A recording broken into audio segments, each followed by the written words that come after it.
Hello and welcome to another video on this channel in which we're going to focus on this tripod here, the Leofoto LQ-365C, which I've now been using for 5 months, and I want to share with you how it performs. So let's start just with some of its specifications, with the obvious one, which is its height. So you see here with the center column attached and fully extended, it reaches a height with this plate here of 183 centimeters. Add to this a ball head like I use here, you get easily to 1.90 meters. So you might ask, why would you need a tripod which is higher than you're tall? Let me tell you, in the beginning I also wondered, but after using my old tripod, which was maybe that high for many years, I had many photo shoots where I wished I had such a tripod, especially in cityscape photography. For example, in Kuala Lumpur, which I visited a few months ago, I needed to get my camera this high to shoot across some railings when I wanted to photograph from rooftops. And yeah, this is where such a tripod comes in handy. Also in winter when I do my snowshoeing, I don't sink so much in the snow, but my tripod usually sinks maybe half a meter. And there it's good to have a tripod with such an extended height, because it still extends well above the snow and allows you to take photos. So that's the extended maximum height. What about another important feature of a tripod? Can it go very low? For example, when I shoot landscapes, seascapes, I sometimes want to get close to the ground. And the thing with center column tripods, if you put the center column down, you have usually the problem that when you get very low to the ground, this here prevents the tripod from getting very close to the ground. So you at least have this distance. What the Mr.Q series tripods, to which this LQ-365 belongs, has is a special mechanism here in the platform at the top, which allows you to exchange this center column setup against this tiny plate here. And I want to quickly show you how it's done and how quick it can be done. So you have here a little screw which you just release. Then there's a little security lock which you press, and out goes the center column. Same way you can insert this tiny plate here and just close this lock. Now this is very quick. What usually takes a bit longer is you also have to unscrew the head or ball head and screw it on top of the other plate. So this takes an additional maybe 10-15 seconds, but in total I think if you're very quick you can do this in like 20 seconds, which is usually quick enough so you don't miss a shot. And now we just put aside the center column. What this allows me to do is get very low to the ground. I just have to change to a more compact configuration here, which is done very quickly because of those twist locks. So just maybe a quarter turn, close, quarter turn, close. Those are, by the way, rubberized and yeah, feel very good. So they are easy to use also because of the thick legs.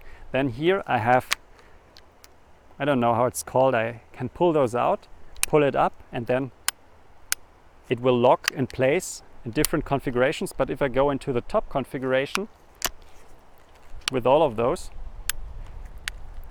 I can get that close to the ground. So I haven't gone that low yet. Usually I go like this, so maybe in this configuration, and with a center column this would not be possible, so I would miss a few centimeters. So yeah, that's the low configuration which you can do and makes this a very versatile tripod. Also, if I remove the center column, it folds down to a very compact size. When I travel, I usually also remove here the ball head, and then the length from here to here is just 50 centimeters. Not too bad for such a big tripod. Also the weight, for this I have to pull out my cell phone because I can't remember all of those specifications. So the weight of the tripod in this configuration without the center column is 1.9 kilograms. So also without the ball head. So just beneath 2 kilograms, which I think is very good for such a solid, stable tripod. If I add the center column, it's just a bit over 2 kilograms. So this one adds 150 grams to this configuration. So it's still in a range which you can carry around, but it's definitely more heavy than my old tripod. But yeah, there's always a compromise to be made with tripods. Either you get travel tripod, which has thin legs, doesn't extend very high, so you always have to shoot like this, or you get a proper tripod which goes very high and then you have more weight. The sweet spot for me, I haven't found it yet, would be something in between. For example, this tripod here, as I said, it has very thick legs, so even the lowest section here of those 5 leg sections has like 22 millimeters diameter, which I think it's still, yeah, quite big. And they have another version of the Mr.Q, their travel version, which starts with 19 millimeters. Problem with this version is it just has 4 leg sections, so it doesn't extend very high. What I would like to see maybe for this tripod would be starting with 19 millimeters and then saving, yeah, maybe a few hundred grams, because everything would be a little thinner and you could still get a very stable tripod, I think. So this would have been interesting to see, but yeah, as I said, I don't mind too much after using this tripod. I really learned to appreciate also its added weight, because when I build it up and have my camera sit on it, the whole setup feels very sturdy, very firm. I do a lot of time blending. I have a video on that, by the way, where I have my camera sit in one place for an hour or even more. And with my old tripod, what usually happened, I just touch it a little bit and already the photos no longer align. With this one, when I have it really strapped down and sturdy, I can touch it. Usually there's no difference in the images, so I can take photos of an hour and they still align. So it's very solid, and if I want to, I can still weigh it down. So here's a hook which I can unscrew and also put it on this side. So this makes it very stable, and I really like the added weight for that. It's a bit more to carry around, 600 grams more than with my old setup, but I add like 40 centimeters in height and also much more stability. Now, what I'm missing here, we have this platform here, which I showed, nice features, just exchanging those both platforms, so the center column against this flat platform.